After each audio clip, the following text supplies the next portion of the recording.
Oi, gente querida, hoje eu estou muito alegre porque eu estou recebendo aqui meu amigo Antônio Júnior, amigo querido, esse homem que Deus tem levantado no Brasil, e a gente fez alguns vídeos juntos e a nossa galera está pedindo muito para a gente fazer de novo, é sempre um prazer. E hoje eu quero falar para vocês que nós vamos abordar um tema muito especial. Nós vamos abordar sobre o tema da Bíblia evangélica e a Bíblia católica. Existe alguma diferença? Bom, mas antes da gente começar a falar do tema, eu quero pedir para você que ainda não se inscreveu no meu canal e no dele, que você se inscreva, se curtiu a mensagem, compartilhe, dê lá o like, tá bom? Vai ser uma bênção, espero que você curta muito. Seja bem-vindo, viu, Antônio? Obrigado. Prazer ter você aqui. Qual a diferença entre a Bíblia evangélica e a Bíblia católica? E é interessante, Lemartino, que esses dias um rapaz chegou para mim e ele me disse: pastor, mas a Bíblia foi escrita por homens. Eu virei para ele e falei assim: não, graças a Deus, que bom, cara. Que bom que foi escrita por homens. Isso mostra que Deus confiou em nós, somos tão falhos, né? Mas Deus inspirou homens. Não foram homens qualquer, eram homens separados por Deus, homens que tiveram uma vida dedicada, uma vida piedosa, né? E esses homens tiveram a unção específica para escrever, né, o Antigo Testamento, o Novo Testamento. E eu quero ler uma passagem que comprova isso, né, de que a Bíblia ela foi escrita por homens, porque Deus conta com o ser humano, né, para fazer a obra aqui na terra, mas tem a inspiração divina. Olha o que está escrito em 2 Pedro, capítulo 1. Antes de mais nada, saibam que nenhuma profecia da Escritura provém de interpretação pessoal, pois jamais a profecia teve origem na vontade humana, mas homens falaram da parte de Deus, impelidos pelo Espírito Santo. Então é isso, né? A Bíblia foi escrita por homens, mas homens inspirados pelo Espírito Santo de Deus. E não nada veio da cabeça, da mente humana, mas foi algo de Deus mesmo, né?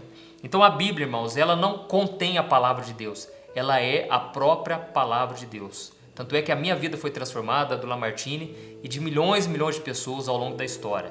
Então agora nós vamos analisar essa questão. Eu sou evangélico, eu posso ler uma Bíblia católica, né? E o católico, ele pode ler uma Bíblia evangélica? Qual que é a diferença das duas Bíblias? Juninho, e para todo mundo que nos vê, a Bíblia evangélica e a Bíblia católica, tirando os livros apócrifos, é a mesma Bíblia. Exatamente igual. Você tem versões diferentes, com palavras um pouco diferentes, mas é a mesma Bíblia. Não tem diferença.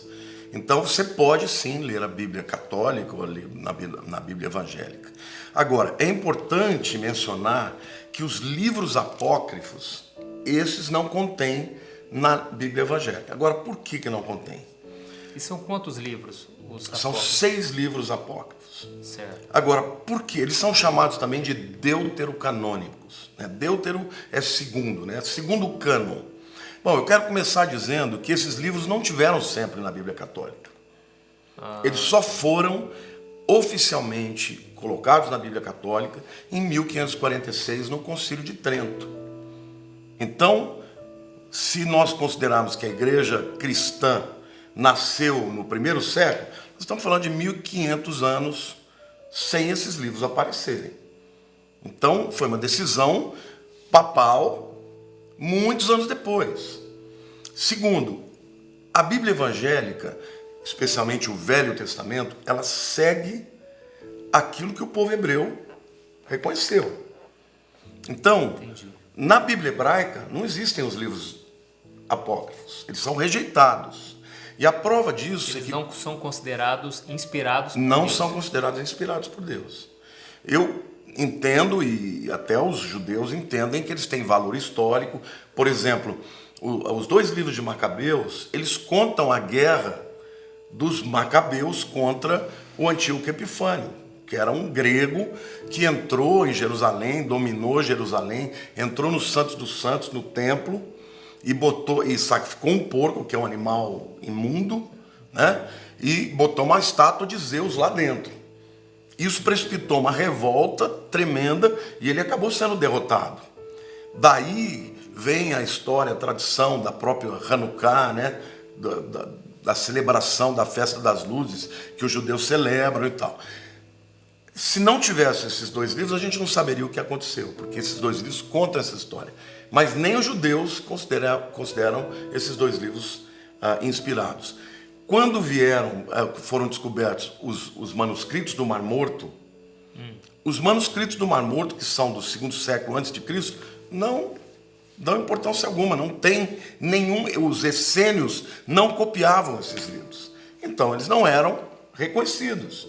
Não faz parte da Bíblia hebraica e por isso que nós, evangélicos, também não reconhecemos. Além disso, tem outros aspectos também. Você saiba, por exemplo, que tem alguns falsos ensinos claramente contrários à Bíblia. Por exemplo, você tem uso de magia nos livros apócrifos, lá em Tobias, por exemplo. Você tem perdão dos pecados quando você dá esmola. E a Bíblia não diz que isso acontece, né? Também no livro de Tobias, você tem oferta para pagar os pecados dos mortos, as chamadas indulgências, né? Que Lutero se levantou contra. Tudo isso aconteceu por conta de práticas católicas advindas desses livros apócrifos. Então, nós não reconhecemos. Agora, o restante da Bíblia católica é exatamente igual a nós, tanto no Novo Testamento quanto no Velho Testamento. Então, os livros apócrifos, eles têm contradições com todo o restante da Bíblia, né? Com certeza. Tem coisas que a Bíblia condena. Feitiçaria, por exemplo, é uma coisa absurda. Mas havia feitiçaria no meio da tradição do povo hebraico, o povo judeu, e os livros recomendam. Tobias tem recomendações disso, entendeu? Entendi. Eu lembro que uma vez um professor meu de história, ele falou duas coisas para mim. Ele falou, olha, você que é evangélico, né? Deixa eu te falar duas coisas que eu não consigo entender. A primeira é que o povo de Israel é inexplicável, porque já teve tantas guerras, né? Um povo tão pequeno e até hoje sobreviveu, né? Diante do improvável, aquele povo ressurgia e até hoje é um povo muito forte, né? E ele falou outra coisa que eu não consigo entender, como é que a Bíblia se completa. Eu achei interessante porque ele não é cristão. Ele falou, olha, eu já estudei bastante a Bíblia para questão de estudo e eu vi que profecias que foram feitas, né, há milhares de anos batiam com as profecias, né, do tempo presente. Então, realmente não tem explicação. A Bíblia é inspirada por Deus mesmo, né? Não, se você pensar que você tem um período de mais de 1.600 anos entre todos os autores que escreveram, se você pensar que você tem homens, você tem mulheres, você tem reis, você tem fazendeiros, você tem pessoas simples, você tem profetas, você tem músicos, você tem todo tipo de gente escrevendo e não tem uma contradição. Ou quando tem contradição, é porque a pessoa está olhando só o contexto, né? Que é o que ela não viu, está na superfície. Quando você aprofunda, você descobre que não existe contradição. Na verdade, às vezes complementa uma coisa a outra. Às vezes você vê dois autores vendo o mesmo episódio, um olhando de cá, outro de cá. Um ressaltou um aspecto, outro ressaltou outro aspecto. Aí você fala, pô, mas o que aconteceu de fato? Não, aconteceram as duas coisas. Só que um resolveu dar uma ênfase num aspecto e o outro a outra. Agora, a Bíblia, o Juninho, é extraordinária. Eu estava comentando aqui com o Juninho antes que... Porque ele falou para mim que parece que tem muita gente que pergunta sobre como é que a Bíblia cita os apócrifos, o livro de Judas, por exemplo, né? Eu estou lendo aqui, ó, Judas capítulo 1, só tem um capítulo, né? O versículo 14. Ela fala a respeito de Enoque, que ele, na verdade, ele cita uma profecia. Essa profecia está dentro de um dos livros apócrifos. Isso. E o que você explica? Como você explica isso? A Bíblia está citando uma passagem que está no livro apócrifo. É simples. O livro de Enoque, ele profetiza a vinda de Jesus. Ele fala, eu vejo o Senhor vindo com as miríades dos seus santos. Ele está falando da segunda vinda de Jesus. Então, por que o apóstolo Judas, e é bom deixar claro que não é o Judas Iscariotes, tá? Esse é o apóstolo. Por que ele citou Enoque? Porque Enoque falou de uma coisa verdadeira. Então, o fato de um livro ser apócrifo não quer dizer que tudo que ele escreveu está errado. Como eu falei para você, o livro de Macabeus, ele conta uma história de uma guerra dos judeus que, se não tivesse lá, a gente não saberia. Então, de fato, Enoque citou uma coisa verdadeira que vai acontecer, e Judas não teve problema nenhum de citar Enoque, até porque muita gente na época conhecia o livro de Enoque. Então, como você citar, por exemplo, um autor de um livro bacana que você leu e você coloca ele na sua mensagem. Agora, aquele livro não é inspirado, aquele livro, o camarada falou uma coisa bacana, mas foi uma citação. Entendi. Assim como já vi em alguns momentos o Paulo citando algum provérbio, né? Que às vezes nem estava na Bíblia. Muito bom, é isso aí. Muitos provérbios para acrescentar a mensagem, mas não quer dizer que aquela mensagem, né? Porque inspirado por Deus é uma coisa muito clara. No grego, theos, pneustos, é soprado. O Espírito Santo soprou. Soprou no ouvido dos apóstolos. Eles escreveram. E dos profetas e tal. Agora, é o que se falou. Paulo citou um provérbio popular da época que tem a verdade. Não é? Não tem nada demais você citar uma pessoa que falou a verdade. Seria a mesma coisa de eu citar hoje há males que vêm para o bem. Não está na Bíblia, mas é uma verdade. Mas é total verdade, porque todas as coisas cooperam para o bem do que a Deus. Ou seja, o há males que vem para o bem é até um ditado que acaba sendo resultado da influência da Bíblia na cultura. Olha isso. Não é bacana? Bacana. Então não tem problema de citar os apócrifos, mas eles não são inspirados. Os judeus não reconheceram, os católicos não conheceram. A história tem um monte de padres, de pessoas que rejeitaram esses livros. E eles foram decididos, né, no Concílio de Trento para serem colocados na Bíblia, mas com muita polêmica. Muita gente não aceitou, inclusive naquela época. Então, a nossa Bíblia, a Bíblia evangélica, ela é o Velho Testamento hebraico e mais os livros do Novo Testamento.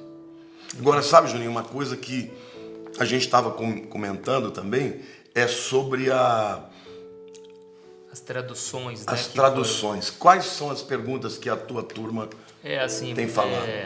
Tipo assim, como que a Bíblia não foi adulterada, né? Porque a gente sabe que o ser humano é mau, o ser humano tem os seus próprios interesses, egoístas, né? Tem até aquele livro de Eli, eu acho muito interessante naquele livro, que é exatamente isso. Aqueles homens queriam a Bíblia, né? Porque sabiam que a Bíblia tem o poder de influenciar, mudar vidas, e eles queriam, lógico, usar de maneira errada, né? Então, como que ao longo desses milhares de anos aí, em que, né, tem os manuscritos, né, do Antigo Testamento, do Novo, como que não teve nenhuma alteração? Né? Explica para mim como que as pessoas traduziam de língua, mudando, né, de língua, deixando no papel. Bom, primeiro eu quero falar sobre as cópias, né? Porque quando Isaías escreveu, ou quando Jeremias, né, Baruque escreveu para Jeremias, como é que a gente tem certeza que o que ele escreveu lá, o primeiro livro que ele publicou, é o mesmo que está na nossa Bíblia? Bom, a tradição hebraica era uma tradição muito séria na questão da cópia. Um escriba, para ele chegar a ser um copista, ele tinha que ter mais de 20 anos de experiência. E havia técnicas tão perfeitas para proteger o erro, que eu vou citar algumas coisas aqui, que garantiram que a Bíblia que a gente lê é a mesma que eles escreveram. Por exemplo, um escriba, quando ele escrevia uma linha, ele numerava cada uma das letras. E no final daquela linha, ele botava no final, na coluna ao lado, um número de letras. Então não bastava copiar a palavra, ele tinha que copiar letra por letra. Então o manuscrito inteiro é numerado. Agora, se o camarada fizesse um errinho assim, no hebraico tem algumas letras que, se você, por exemplo, o Vav com Lamed, se esticar um risquinho para cima, pode confundir. Se ficava uma coisa meio dúbia, ele pegava aquele manuscrito inteiro, não ia corrigir, fazer rasura, nada disso. Ele pegava o manuscrito inteiro e jogava no fogo. Para garantir que nenhum manuscrito errado fosse considerado certo sem querer, trocasse. Entendi. O camarada está lá copiando. Se deu uma erradinha ali, fogo. Entendi. Então, eu vou dar um exemplo para vocês. Até os manuscritos do Mar Morto serem descobertos no século XX, nos anos 40, o texto mais velho do Velho Testamento era o Códice de Alepo, que era do ano 1000 depois de Cristo. Então, você pegar Isaías, por exemplo, que é de 730 a.C., putz, é muito longe, né? Quando você compara os manuscritos do Mar Morto com o Códice de Alepo, que tem 1.200 anos de diferença, eles são praticamente idênticos. Não tem diferença. É o mesmo texto. Então, primeiro, você pode ter certeza que a Bíblia que você lê é a Bíblia que foi escrita lá atrás. Agora, veja, e o mesmo aconteceu com os livros do Novo Testamento, o mesmo rigor, a mesma coisa. Agora, obviamente, existem traduções. Então, às vezes, um autor escolhe uma palavra, outro autor escolhe uma outra palavra, que pode divergir um pouquinho, mas não é nada questão de semântica, não vai mudar absolutamente o sentido. Quer dizer, não tem nada numa Bíblia que vai estar mostrando que a salvação não é só por Jesus, entendeu? Entendi. Nas coisas fundamentais, então, um autor pode escolher, por exemplo, a palavra lindo, no outro vai escolher belo. Que diferença faz? Vai mudar só, não muda o sentido. Não muda o sentido. Então, em cada língua, né, do português, o inglês, o alemão, tem as suas particularidades, mas é a palavra de Deus. Então, você pode confiar. O Juninho começou falando que foi Deus que garantiu isso, né? Que ele quis usar os homens, mas ele supervisionou. Não foram anjos que escreveram. Não. Né? Deus confiou que... Mas ele garantiu que nesse período todo a gente estivesse lendo o que ele escreveu. Ele cuidou de tudo. E é interessante aqui, ó, nos últimos versículos da Bíblia, né, está escrito assim, ó: se alguém acrescentar algo, Deus acrescentará as pragas descritas nesse livro. Se alguém tirar alguma palavra deste livro de profecia, Deus tirará dele a sua parte na árvore da vida e na cidade santa, que são descritas neste livro. Então eu acho que essas pessoas com certeza conheciam isso aqui. E elas pensaram, não podemos mudar nada. Vamos fazer exatamente muito como temor. está escrito. Muito temor. temor. Então foram homens de Deus, pessoas que tinham temor, né? Graças a Deus. No Brasil mesmo, né? Tem o Russell Shedd, né? Que foi um homem que traduziu também. Então, O meu professor também, o Carlos Oswaldo, que inclusive já é falecido, também foi um dos tradutores. O próprio Saião, que é conhecido por muitos, também fez parte do grupo que traduziu, por exemplo, a Bíblia Vida Nova. Gente, a palavra de Deus é tremenda, ela muda a nossa vida. É verdade. Muda todo dia que eu leio a Bíblia, ela se renova, é impressionante. Ela me impacta, ela me transforma, sabe? Agora, nós começamos falando, existe diferença? Existe. Isso não quer dizer que tudo que está lá nos apócrifos é lixo, não. Eu comecei dizendo, o livro de Macabeus é importante, porque ele conta um fato histórico que não tem outro escrito da Bíblia, né? Mas aquilo que estiver fora da palavra de Deus, aquilo que não estiver em concordância... Da Bíblia hebraica e da Bíblia realmente isso. Que é aceita por todos, é melhor ficar com a Bíblia isso. e não com os apócrifos. Tá certo. Queridos, eu quero agradecer por você ter estado até aqui. Curta, clique no sininho, compartilhe, porque certamente muita gente vai ser abençoado com esses vídeos. Obrigado pela tua presença, em nome de Jesus. Amém.